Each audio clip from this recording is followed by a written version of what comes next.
Hello friends, welcome back to our channel. Friends, ఈ వీడియోలో మనం ఈరోజు అన్ని న్యూస్ పేపర్లో వచ్చినటువంటి ముఖ్యమైనటువంటి ఎడ్యుకేషన్ అప్డేట్స్ ఏందో చూద్దాం. ఈరోజు అయితే చాలా తక్కువ ఎడ్యుకేషన్ అప్డేట్స్ ఉన్నాయి, కాకపోతే చాలా ఇంపార్టెంట్ కరెంట్ అఫైర్స్ అయితే రావడం జరిగింది. సో వాటన్నిటి గురించి వన్ బై వన్ ఈ వీడియోలో అయితే చూద్దాం. సో వీడియో చూస్తున్న ప్రతి ఒక్కరు వీడియోని ఖచ్చితంగా లైక్ చేయండి. ఇది ఎవరికైతే యూజ్ ఉంటుందో వారికి షేర్ చేయండి. అదేవిధంగా సబ్స్క్రైబ్ చేసుకొని చూడండి. రెగ్యులర్గా మీకు జాబ్ అప్డేట్స్ అంతాయి. మన టెలిగ్రామ్ గ్రూప్లో కూడా జాయిన్ కాండి. దాంట్లో కూడా రెగ్యులర్గా జాబ్ అప్డేట్స్ షేర్ చేస్తున్నాను. మీకు చాలా యూజ్ ఉంటుంది. ఆ గ్రూప్లో కంపల్సరీ జాయిన్ కాండి. ఫ్రెండ్స్, మన ఛానల్ ద్వారా గ్రూప్ 4 సంబంధించిన ఫుల్ వీడియో కోర్స్ అనేది మన యాప్లో అయితే అందుబాటులో ఉంది. జస్ట్ 500 రూపీస్కే 6 months వ్యాలిటీ తోటి క్లాస్ అయితే అందిస్తున్నాం. శాంపిల్ క్లాసెస్ కూడా ఉంటాయి. సో క్లాసెస్ విన్న తర్వాత నచ్చితే కోర్స్ అయితే తీసుకోండి. కరెంట్ అఫైర్స్ పీడిఎఫ్ కూడా పర్ మంత్ 20 రూపీస్ చొప్పున చెల్లించి మీరు పీడిఎఫ్స్ అయితే తీసుకోవచ్చు. సో ఈ లాస్ట్ మంత్కి సంబంధించినటువంటి పీడిఎఫ్ కూడా అప్డేట్ చేయడం జరిగింది. సో ఇంట్రెస్టెడ్ క్యాండిడేట్స్ ఒకసారి అయితే యాప్ డౌన్లోడ్ చేసుకొని చెక్ చేయండి. అదేవిధంగా టెస్ట్ సిరీస్ కూడా ఉన్నాయి. తెలంగాణ చరిత్ర, తెలంగాణ ఉద్యమ చరిత్ర, జనరల్ సైన్స్, అదేవిధంగా ఈరోజు ఇండియన్ హిస్టరీకి సంబంధించినటువంటి టెస్ట్ సిరీస్ కూడా లాంచ్ చేస్తున్నాం. దాంతోపాటుగా జనరల్ స్టడీస్కి సంబంధించినటువంటి షార్ట్ హ్యాండ్ రైటింగ్ నోట్స్ కూడా మన యాప్లో అయితే అందుబాటులో ఉంది. వీటన్నిటికి సంబంధించిన శాంపిల్ టెస్టులు కావచ్చు, శాంపిల్ పీడిఎఫ్స్ మన యాప్లో అయితే ఉంటాయి. చూసి మీకు నచ్చితే వాటిని చూసిన తర్వాత చెక్ చేసి మీకు నచ్చితే తీసుకోండి. యాప్ లింక్ కింద డిస్క్రిప్షన్లో ఉంటుంది. ఒకసారి అయితే యాప్ను డౌన్లోడ్ చేసుకొని చెక్ చేయండి. ఫ్రెండ్స్, ఈరోజు అప్డేట్స్ కనుక చూసినట్లయితే మనకు ఫస్ట్ అప్డేట్ వచ్చేసి ఇక్కడ మనకు TSPSC నుంచి అయితే ఒక అప్డేట్ అయితే చూడవచ్చు. ఫుడ్ సేఫ్టీ ఆఫీసర్ ఉద్యోగాలకు సంబంధించి ఈ నెల 7న అయితే ఎగ్జామ్ అయితే కండక్ట్ చేయబోతున్నారు. దానికి సంబంధించి కొన్ని ఇంపార్టెంట్ వెబ్ నోట్స్ అయితే TSPSC అయితే రిలీజ్ చేసింది. ఇక్కడ డూస్ అండ్ డూ నాట్స్ అని చెప్పేసి ఒక వెబ్ నోట్ చూడవచ్చు. దాంతోపాటుగా హాల్ టికెట్స్ పైన ఫోటో అటాచ్మెంట్కి సంబంధించిన డిక్లరేషన్ ఫామ్కి సంబంధించి అయితే ఒక వెబ్ నోట్ అయితే రిలీజ్ చేసింది. సో ఈ ఎగ్జామ్ ఎవరైతే రాయబోతున్నారో ఒకసారి TSPSC వెబ్సైట్కి వెళ్ళి ఈ వెబ్ నోట్స్ అనేది డౌన్లోడ్ చేసుకుని ఒకసారి చెక్ చేయండి. వాటికి సంబంధించి కొన్ని ఇన్స్ట్రక్షన్స్ అయితే ఈరోజు మనకు TSPSC అయితే రిలీజ్ చేయడం జరిగింది. సో ఎగ్జామ్ రాసేటువంటి అభ్యర్థులు ఒకసారి అయితే వీటిని చెక్ చేయండి. సో దాంతోపాటు ఇక్కడ మరొక అప్డేట్ విషయంలో అయితే Group 1 ప్రిలిమ్స్ కీపై అభ్యంతరాలకు నేడు ఆఖరు అంటూ ఇక్కడ సాక్షి న్యూస్ పేపర్లో ఒక అప్డేట్ అయితే చూడవచ్చు. సో ఇక్కడ ఉన్నటువంటి ఇన్ఫర్మేషన్ కనుక చూసినట్లయితే Group 1 ప్రిలిమినరీ పరీక్ష ప్రాథమిక కీపై అభ్యంతరాల స్వీకరణ గడువు సాయంత్రంతో ముగియనున్నట్లు ఇక్కడ ఇవ్వడం జరిగింది. సో రాష్ట్రంలో వివిధ ప్రభుత్వ శాఖల్లో 503 Group 1 ఉద్యోగాల భర్తీకి సంబంధించి అక్టోబర్ 16న జరిగినటువంటి ప్రిలిమినరీ పరీక్షకు సంబంధించి గత నెల 19న ప్రాథమిక కీని TSPSC విడుదల చేసింది. సో దీనిపై అభ్యంతరాలను గత నెల 31 నుంచి శుక్రవారం సాయంత్రం 5 గంటల వరకు సంస్థ వెబ్సైట్ ద్వారా స్వీకరించనుందని చెప్పేసి ఇక్కడ ఇవ్వడం జరిగింది. సో ఇంకా ఎవరైనా అబ్జెక్షన్స్ రేజ్ చేయాలనుకుంటే ఈ రోజు సాయంత్రం 5 గంటల వరకు అయితే ఛాన్స్ అయితే ఉంది. Group 1 క్వశ్చన్ పేపర్లో ఏమైనా మిస్టేక్స్ కనుక మీకు అనిపించినట్లయితే ఈ రోజు 5 గంటల వరకు అయితే మీరు వీటికి సంబంధించి అబ్జెక్షన్స్ అయితే పెట్టుకోవచ్చు.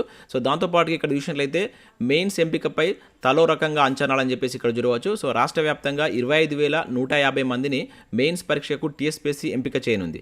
అయితే ఈ ఎంపిక ప్రక్రియను రాష్ట్రంను యూనిటీగా తీసుకోకుండా మల్టీ జోన్ రిజర్వేషన్ల వారీగా పోస్టుల సంఖ్యకు అనుగుణంగా 1:50 నిష్పత్తిలో మెయిన్స్ పరీక్షకు అభ్యర్థులను ఎంపిక పూర్తి చేయనుంది. అయితే దీంతో ఒక్కో మల్టీ జోన్లో ఒక్కో రిజర్వేషన్లో కట్ ఆఫ్ మార్కులు ఉన్నాయి. ఈ నేపథ్యంలో TSPSC ప్రస్తుతం ప్రాథమికకి విడుదల చేసిన అభ్యర్థులకు ఏ మార్కులు వస్తున్నాయో ప్రాథమికంగా నిర్ధారించుకోవడానికి ఉపయోగపడుతుంది.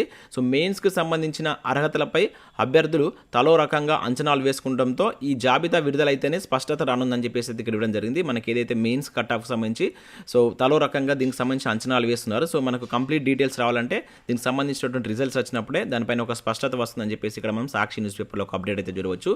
సో నెక్స్ట్ అప్డేట్ కనుక చూసినట్లయితే ప్రమోషన్లు తేలేదేనడంటే ఇక్కడ ఒక అప్డేట్ మనం చూడవచ్చు. వ్యవసాయ శాఖలో సూపర్ న్యూమరీ పోస్టులు ఏవి? 8 అసిస్టెంట్ డైరెక్టర్స్, 10 డిప్యూటీ డైరెక్టర్ పోస్టులు పెండింగ్. జిల్లా వ్యవసాయ అధికారుల కొరత, ఏఈఓల సంఖ్య తక్కువే, సిబ్బంది లేక సతమతమవుతున్నటువంటి శాఖ అని చెప్పేసి ఇక్కడ ఒక అప్డేట్ మనం దిశ న్యూస్ పేపర్లో చూడవచ్చు. సో ఇక్కడ ఉన్నటువంటి ఇన్ఫర్మేషన్ కనుక చూసినట్లయితే రాష్ట్ర వ్యవసాయ శాఖలో ప్రమోషన్ల వ్యవహారం ఇప్పుడప్పుడే తేలేలా కనబడడం లేదు. ఏళ్లు గడుస్తున్నా శాఖలో సాధారణ పదోన్నతులు రాకపోగా సీఎం చెప్పినటువంటి సూపర్ న్యూమరీ పోస్టులను ఇంతవరకు ఆ శాఖ ఏర్పాటు చేయలేదు. మరోవైపు పలు జిల్లాలో జిల్లా వ్యవసాయ అధికారులు సైతం ఇన్ఛార్జి పాలనలో ఉండవలసి వస్తుండగా మరోవైపు ఏఈఓ పోస్టుల్లోనూ కొంతమందిని కొత్తగా రిక్రూట్ చేసుకోవాల్సి ఉన్నది. ఇదిలా ఉండగా అసలు శాఖ సారథి అయినటువంటి కమిషనర్ పోస్టు సైతం ఇన్ఛార్జిలోనే ఉండడం గమనార్హం అని చెప్పేసి ఇక్కడ తీయడం జరిగింది. సో అదేవిధంగా ఊసేలేని సూపర్ న్యూమరీ పోస్టులు అని చెప్పేసి కూడా ఇచ్చారు. దాంతోపాటుగా 8 ఏడీలు, అదేవిధంగా 10 డీడీ పోస్టులకు ప్రమోషన్లకు సంబంధించి కూడా ఇటువంటి విషయాలను ఈ శాఖ ఇంకా తేల్చలేదు అని చెప్పేసి ఇక్కడ తీయడం జరిగింది. ముఖ్యంగా ఇక్కడ విషయంలో అయితే ఏడాది క్రితం సీఎం కేసీఆర్ వ్యవసాయ శాఖపై చర్చించిన సందర్భంగా అవసరం మేరకు వ్యవసాయ శాఖలో సూపర్ న్యూమరీ పోస్టులను ఏర్పాటు చేసుకోవాల్సిందిగా శాఖకు సూచించారు. కాలం గడుస్తున్నా ఇప్పటి వరకు ఒక్క అడుగు కూడా ముందుకు పడలేదు. సీఎం చెప్పిన వెంటనే వ్యవసాయ శాఖ సూపర్ న్యూమరీ పోస్టుల భర్తీకి సంబంధించి ప్రపోజల్స్ ఫైల్ను తయారు చేసి సీఎం కేసీఆర్కు పంపిన అక్కడ కలెక్టర్ నుంచి ఎలాంటి సమాధానం రాకపోవడంతో సూపర్ న్యూమరీ పోస్టుల భర్తీ కాలేదని సమాచారం అని చెప్పేసి ఇక్కడ ఒక అప్డేట్ అయితే ఇవ్వడం జరిగింది. సో వ్యవసాయ శాఖలో చాలా పోస్టులు ఖాళీగా ఉన్నాయి, వాటికి సంబంధించి ప్రభుత్వం కావచ్చు ఆ శాఖ ఎటువంటి చర్యలు తీసుకోవట్లేదని చెప్పేసి ఇక్కడ మనకు దిశ న్యూస్ పేపర్లో ఒక అప్డేట్ అయితే చూడవచ్చు. సో నెక్స్ట్ అప్డేట్ కనుక ఇక్కడ చూసినట్లయితే ఖాళీ పోస్టులకు దరఖాస్తుల ఆహ్వానం అంటూ ఒక అప్డేట్ ఇక్కడ మనం చూడవచ్చు.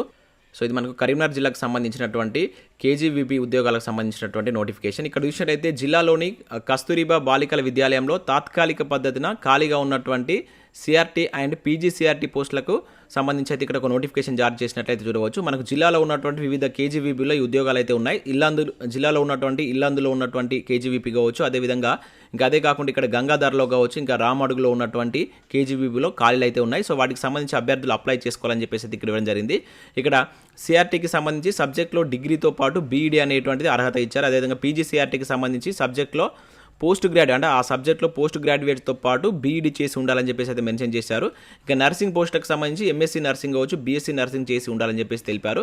విద్యార్హతలతో పాటు 1 నుంచి 7వ తరగతి వరకు స్టడీ సర్టిఫికేట్లు జత చేయాలని చెప్పేసి ఇవ్వడం జరిగింది. సో అభ్యర్థినులు జిల్లా వాసులై ఉండాలి. అదేవిధంగా ఈ నెల 5న ఉదయం 10:30 నుండి సాయంత్రం 3 గంటల లోపు సో సంబంధిత KGBVలో దరఖాస్తు చేసుకోవాలని చెప్పేసి అయితే పేర్కొన్నారు. సెప్టెంబర్ 28 నుంచి అక్టోబర్ 1 వరకు దరఖాస్తులు సమర్పించిన వాళ్ళు మళ్ళీ దరఖాస్తు చేసుకోవాల్సిన అవసరం లేదని చెప్పేసి కూడా ఇక్కడ పేర్కొనడం జరిగింది. సో ఈ జిల్లాకు సంబంధించినటువంటి ఎవరైతే ఫీమేల్ క్యాండిడేట్స్ ఉంటారో ఈ పోస్టులకు అయితే మీరు అప్లై చేసుకోవచ్చు. ఒకసారి దీనికి సంబంధించి అయితే మీకు ఇంట్రెస్ట్ ఉంటే అప్లై చేసుకొని ఆ సంబంధిత KGBVలకు వెళ్ళి అక్కడ ఉన్నటువంటి వివరాలు తెలుసుకొని మీరైతే అప్లై చేసుకోండి. సో ఇవి మనకు వివిధ న్యూస్ పేపర్లో వచ్చినటువంటి ఎడ్యుకేషన్ అప్డేట్స్. ఈ రోజు అయితే చాలా తక్కువ అప్డేట్స్ అయితే రావడం జరిగింది. సో ఇక్కడ కొన్ని ముఖ్యమైనటువంటి కరెంట్ అఫైర్స్ అయితే రావడం జరిగింది. వాటి గురించి 1 by 1 అయితే చూద్దాం. సో ఇక్కడ మనం ఫస్ట్ కరెంట్ అఫైర్ విషయంలో దేశంలో అతిపెద్ద విండ్ టర్బైన్ అంటే ఇక్కడ చూడవచ్చు స్టాచ్యూ ఆఫ్ యూనిటీ కంటే పొడవైనది గుజరాత్లోని ముంద్రాలో ఏర్పాటు చేసిన అదాని అని చెప్పేసి ఇక్కడ చూడవచ్చు. సో మనకు ఆసియా కుబేరుడు గౌతమ్ అదానికి చెందినటువంటి అదాని గ్రూప్ దేశంలోనే అతిపెద్ద విండ్ టర్బైన్ గుజరాత్లో ఉన్నటువంటి ముంద్రాలో అయితే ఏర్పాటు చేయడం జరిగింది. సో మనకి ఏదైతే స్టాచ్యూ ఆఫ్ యూనిటీ ఉంది కదా దానికంటే ఇది పొడవైంది. మనకు జనరల్గా స్టాచ్యూ ఆఫ్ యూనిటీ విగ్రహం అనేది 182 మీటర్ల ఎత్తు ఉంటుంది. సో ఇది వచ్చేసి దానికంటే హైయెస్ట్గా మనకు ఇక్కడ 200 మీటర్ల ఎత్తు ఉండేటువంటి ఈ టర్బైన్ను ఎక్కడ మనకు గుజరాత్లో ఏర్పాటు చేసినట్లు ఇక్కడ ఒక అప్డేట్ అయితే చూడవచ్చు. చాలా ఇంపార్టెంట్ కరెంట్ అఫైర్, డైరెక్ట్గా మనం క్వశ్చన్ అడగడానికి ఛాన్స్ ఉంటుంది. సో ఇటీవల దేశంలో అతిపెద్ద విండ్ టర్బైన్ ఎక్కడ ఏర్పాటు చేశారని చెప్పేసి అడగడానికి ఛాన్స్ ఉంటుంది. సో అది గుర్తుంచుకోండి, ఎక్కడంటే మనకు గుజరాత్లో ఉన్నటువంటి ముంద్రాలో ఏర్పాటు చేయడం జరిగింది. దీన్ని ఏర్పాటు చేసినటువంటి కంపెనీ ఏంటంటే అదాని గ్రూప్స్కి సంబంధించిన కంపెనీ దీన్ని అయితే ఏర్పాటు చేశారు.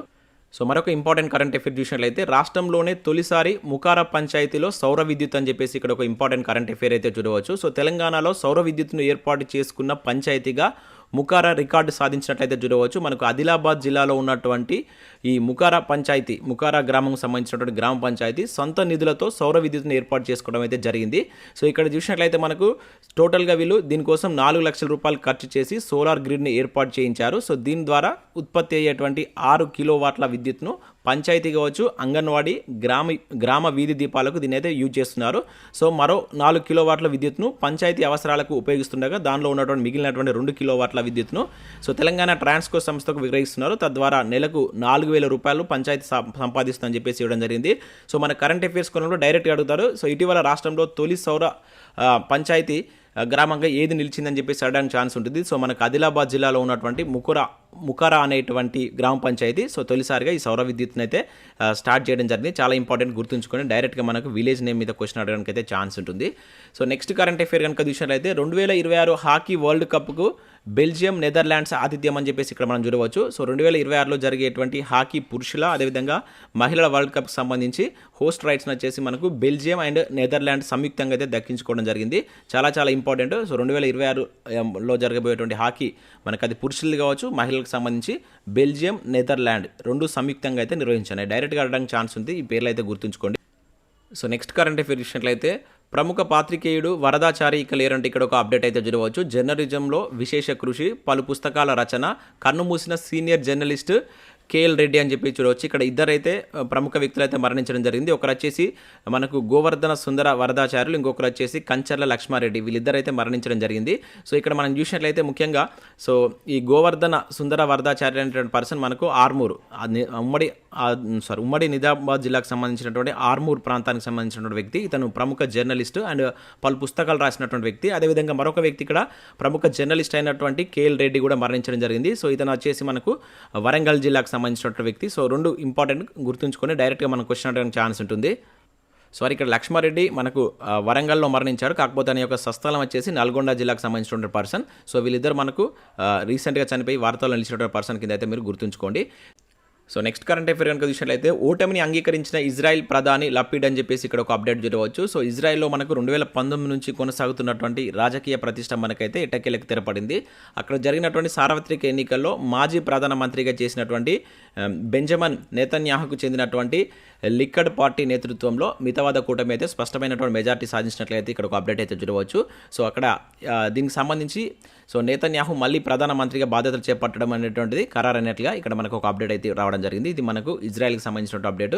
గత 4 ఇయర్స్లో అక్కడ 4 టైమ్స్ అయితే ఎన్నికలు జరగడం జరిగింది. సో ఈసారి మనకు ఈ ఏదైతే ఈ లిక్కడ్ పార్టీకి సంబంధించి ఒక స్పష్టమైనటువంటి మెజార్టీ అయితే సాధించడం జరిగింది. ఈ నేపథ్యంలో మనకు ఈ నెతన్యాహు అనేటువంటి పర్సన్ ప్రధానమంత్రిగా ప్రమాణ స్వీకారం చేసేటువంటి ఛాన్స్ అయితే కనబడుతుంది. సో ఇవి మనకు వివిధ న్యూస్ పేపర్లో వచ్చినటువంటి ఇంపార్టెంట్ ఎడ్యుకేషన్ అప్డేట్స్ అండ్ అదేవిధంగా కరెంట్ అఫేర్స్. వీడియో నచ్చినట్లయితే లైక్ చేసి మీ మిత్రులకు షేర్ చేయండి. Thanks for watching.